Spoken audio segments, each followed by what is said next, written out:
देखो जब UP board class 9 का फिजिक्स का चैप्टर 2 फिजिक्स का चैप्टर 2 पढ़ने जा रहे हैं। वैसे एनसीईआरटी में अलग दूसरे चैप्टर दिया है।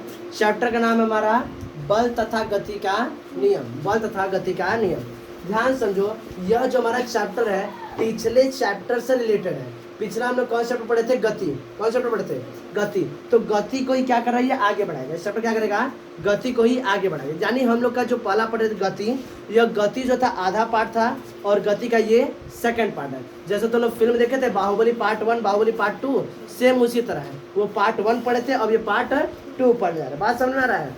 तो पहले में स्टार्ट करें गति कैसे करते हैं। तो ध्यान समझोगे, जब हम गति चैप्टर पढ़ाए तो हम बताए थे कि जब भी कोई वस्तु होती है वो समय के साथ अपनी स्थिति में परिवर्तन करे। क्या कर रही है? स्थिति में परिवर्तन। जैसे अभी वस्तु यहाँ पर है, अभी टाइम जो भी हो रहा है, तो अभी वस्तु यहाँ पर है, कुछ समय बाद कोई वस्तु यहाँ पर आ गई, तो उसने अपनी स्थिति में समय के साथ परिवर्तन किया है। तो इस अवस्था क्या बोलेंगे? वस्तु को गति की अवस्था बोलते हैं। क्या बोलते हैं? वस्तु की गति की अवस्था। बात समझ रहा है? हम देखते हैं कि वस्तु गति कर रही है, ऐसा हम लोगों ने देखा था। हम देखे थे कि वस्तु गति कर रही है, उसमें गति के आधार पर हम लोग क्या पढ़े थे? त्वरण पढ़े थे, उसकी वेग पढ़े थे, और भी कैसे हम लोग उसमें हम लोग करके पढ़े थे। तो हम लोगों ने कभी यह ध्यान देने की कोशिश नहीं किया कि वस्तु गति क्यों कर रही है। हमने देखा हाँ वस्तु गति कर रही है, लेकिन हमने इस पर जरा से भी उस पर नहीं प्रयास जानने का प्रयास नहीं किया, और ना उस पर हमने अध्ययन किया कि वस्तु गति करे तो क्या कारण है, क्या कारण है कि वस्तु गति करे। बात समझो ध्यान से। तो हम बताएंगे गति किसे कहते हैं? जब कोई वस्तु समय के सापेक्ष अपने स्थिति परिवर्तन करती है तो उससे क्या बोलते हैं? गति करते हैं। लेकिन प्रश्न यह उठता है कि वस्तु गति करती क्यों है? कोई भी वस्तु क्यों गति करती है? बात समझ रहा है? तो इसका साइंटिस्टों ने मतलब बहुत समय तक ये क्या रहा, एक तरह से नहीं होता है कि एक समस्या का रहा, मतलब ये समस्या बना रहा, एक प्रश्न बना रहा। किसके लिए? वैज्ञानिकों के लिए और फिलोसफर के लिए, दार्शनिकों के लिए, कि भाई कोई वस्तु गति क्यों करती, क्या कारण है गति करती है। जैसे समझो, तो कुछ समय बाद जब साइंटिस्टों ने अध्ययन किया तो उन्होंने देखा कि मान लेते जब किसी वस्तु को माने धक्का दे दिया, जैसे माने फुटबॉल है, उसको हमने पैर से ठोकर मारा। क्या मारा? ठोकर। तो वस्तु कुछ समय कुछ दूर गति करती है, उसके बाद क्या होती है? रुक जाती है। और हमें गति कराने क्या करना पड़ता है? एक बार और ठोकर मारना पड़ता है। तो फिर थोड़ी बाद क्या होगी? वस्तु रुक जाएगी। बार बार वस्तु क्या हो जा रही है? रुक जा रही है। तो उन्होंने ऐसा समझा कि अच्छा वस्तु बार बार क्या आ रही है? विराम अवस्था में आ रही है। तो जैसे कोई भी विराम अवस्था से हम तुमको आएंगे, सही से बैठो, तुम लोग सही से बैठोगे, फिर थोड़ी बार फिर इस तरह हो जाओगे, फिर क्या सही से बैठो, फिर सही से बैठोगे, तो फिर से कैसे हो जाओगे? अपने मतलब यह तुम्हारा कंफर्ट जोन है। क्या है? कंफर्ट। मतलब इसमें तुम्हें आराम महसूस हो रहा है। क्या हो रहा है? आ रहा, तभी ना बार बार इस अवस्था में आ जा रहे हो। तो इसी तरह वस्तु को भी ठोकर मार रहे तो गति कर रहा है, फिर रुक जा रहा है, फिर ठोकर मार फिर गति कर। तो उन्होंने कहा कि अच्छा यह वस्तु का जो मतलब जो मुख्यतः जो स्थिति है, इसका जो मुख्य स्थिति है वो क्या है? विराम अवस्था है। यानी वस्तु का मेन स्थिति क्या है? विराम अवस्था। बात समझ रहा है? और हमें गति कराने के लिए क्या होगा? अलग से प्रयास करना पड़ेगा। तो धीरे धीरे अब क्या हो रहा है? समझ में आ रहा है कि वस्तु गति का कुछ ना कुछ क्या होता होगा? कारण होता होगा। क्या होगा कारण? अभी नहीं पता, लेकिन इतना तो समझ में आ गया कि वस्तु की जो मुख्य अवस्था वो क्या है? विराम की अवस्था। यानी सभी वस्तुएं अंत तक कहाँ पर आएंगी? विराम अवस्था में आ जाएंगी। तो प्रश्न उठता है भाई कि गति का कारण क्या है? गति का क्या कारण है कि वस्तु गति कर रही है? ठीक। और यह कारण का स्वभाव कैसा है?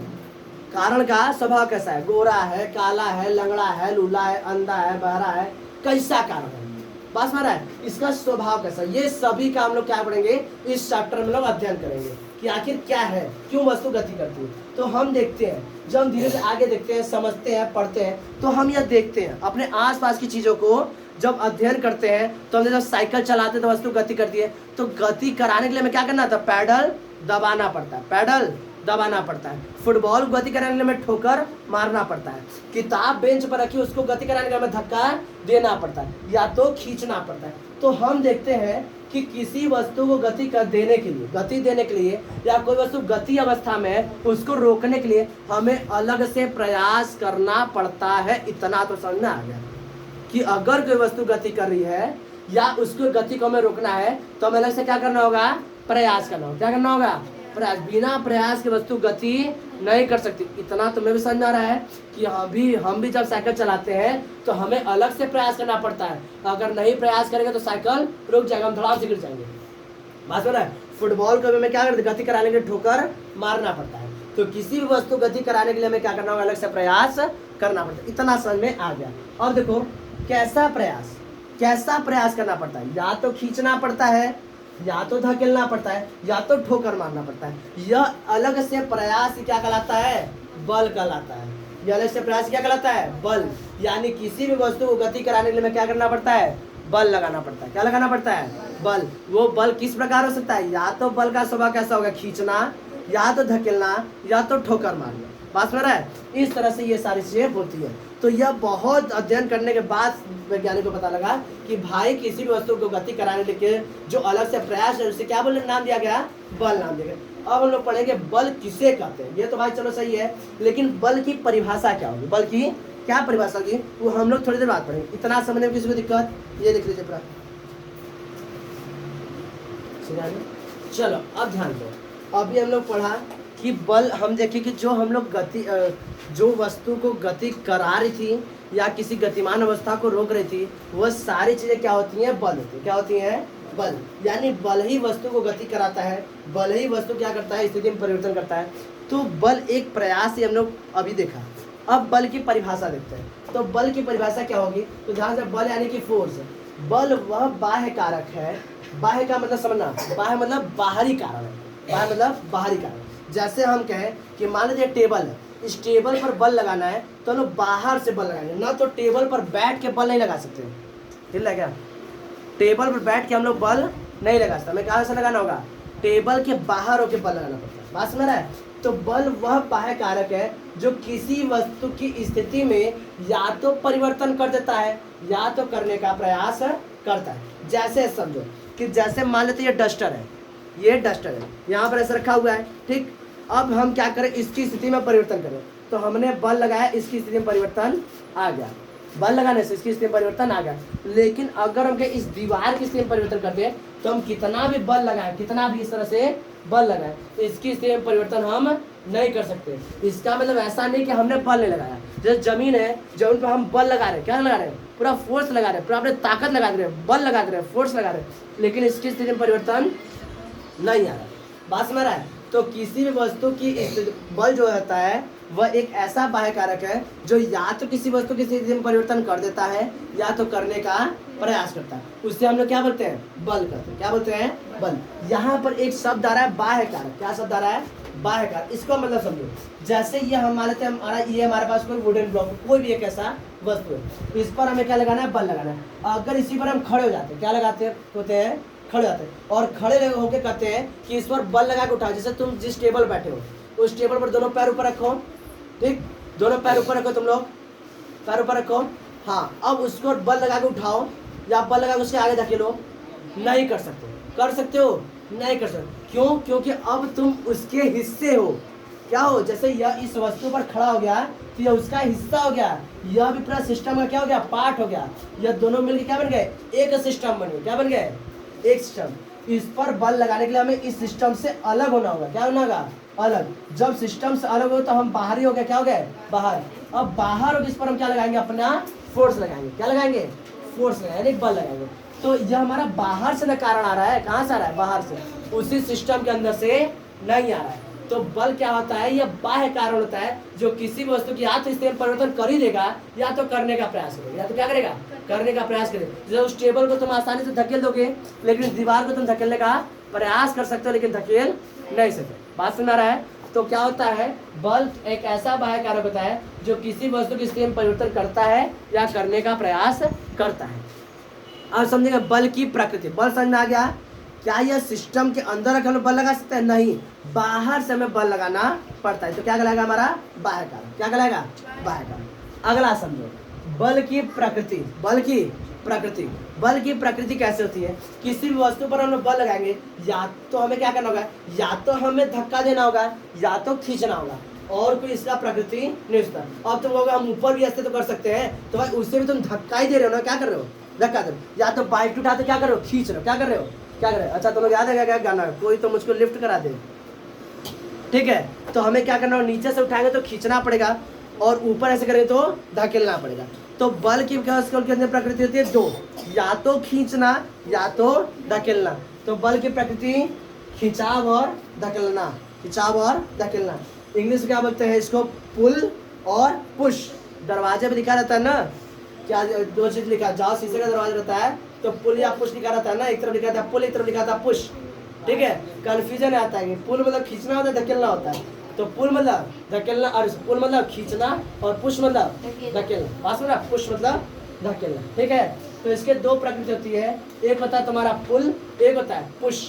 पुल पुश, खिंचाव धकेलना। ठीक है, यह प्रकृति होती है किसकी? फोर्स की।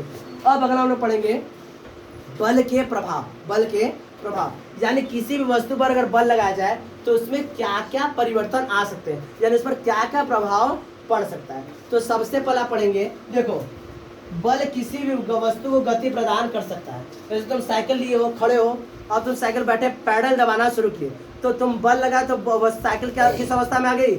गति अवस्था में। किस अवस्था में आ गई? गति की अवस्था में। मान लो तुम्हारे पास बगल में बॉल रखा हुआ है, तुमने पैर से धक्का मारा तो बल लगा तो वस्तु किस अवस्था में आ गई?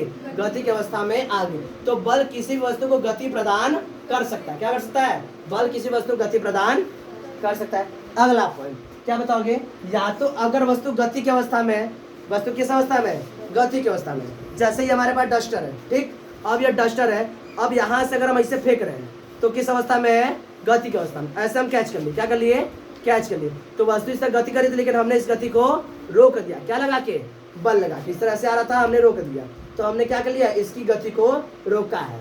तो वस्तु का बल क्या करता है? किसी भी वस्तु को गति प्रदान कर सकता है, या गतिमान वस्तु को ऐसे बल लगा के रोक सकता है। तो बल गति प्रदान कर सकता है और गतिमान वस्तु को विराम भी कर सकता है। समझ में आया? ये एक प्रभाव है। अगला प्रभाव, बल किसी वस्तु की दिशा को परिवर्तन कर सकता है। बल क्या कर सकता है? किसी भी वस्तु की दिशा में परिवर्तन कर सकता है। जैसे तुम बैडमिंटन खेलते हो ना, बैडमिंटन खेलते हो, कॉक उधर से मारता है तुम्हारा फ्रेंड, तुम इधर से मारते हो, उधर चला जाता है, फिर वो उधर से मारता है, तो उसकी दिशा में लगातार क्या करते जाते हो? परिवर्तन करते जाते हो। तो बल लगा के किसी वस्तु के हम लोग दिशा में परिवर्तन कर सकते हैं। साइकिल में चलाते हो तो ऐसे चला रहे हो सीधा, सामने कोई आ गया तो अगर बल नहीं लगा तो सीधे चलता जाएगा, हल्का सा बल लगा के इसे मोड़ दिए, दिशा में परिवर्तन कर दिए। तो बल किसी भी गतिमान वस्तु की दिशा में परिवर्तन कर सकता है। बात सुनाया?